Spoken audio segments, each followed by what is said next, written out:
আমার এরকম বিরক্ত করলে আমি বলে গলা ছুরি দেবো, নাহলে 24 সালে আত্মহত্যা করবো।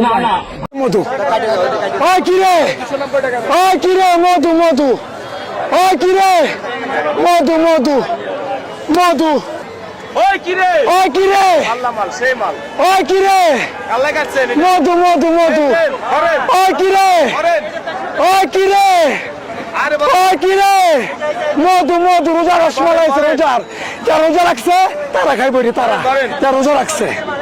আমার কষ্ট ভাই, আমার 4 লক্ষ টাকা মাল ভাই, কষ্ট ভাই, আমি বিক্রি করতে খাবার নাই মানে ভালো পারছি।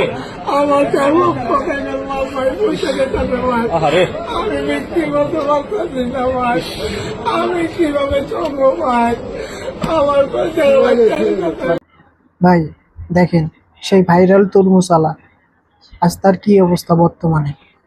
সে নিজের মুখে বলতেছে সে হয় গলায় ছুরি চালাবে, নয়তো বিল্ডিং থেকে লাফ দিয়ে পড়ে মরে যাবে, শুধুমাত্র আপনাদের এই জ্বালানোর কারণে। তারপরে 5 লাখ টাকার মাল পচে যাইতেছে ভাই, বেচা বিক্রি নাই। সে কি করবে ভাই, গরিব মানুষ। আপনার তো আছে একটা ফেসবুক ইউটিউব, ভিডিও চালিয়ে আপনার ইনকাম আইতেছে, ওই বেচারার তো কিছু নাই, তরমুজ বিক্রি করে তার খাইতে হবে। আপনারা যদি এইভাবে জ্বালাতন করেন তাহলে আর সে এই ব্যবসা টিকে রাখতে পারবেন না, তার লস হয়ে যাবে। আপনার তো লস নাই, আপনি তো লালপতি, ভিডিও ভাইরাল হলে সে নাই।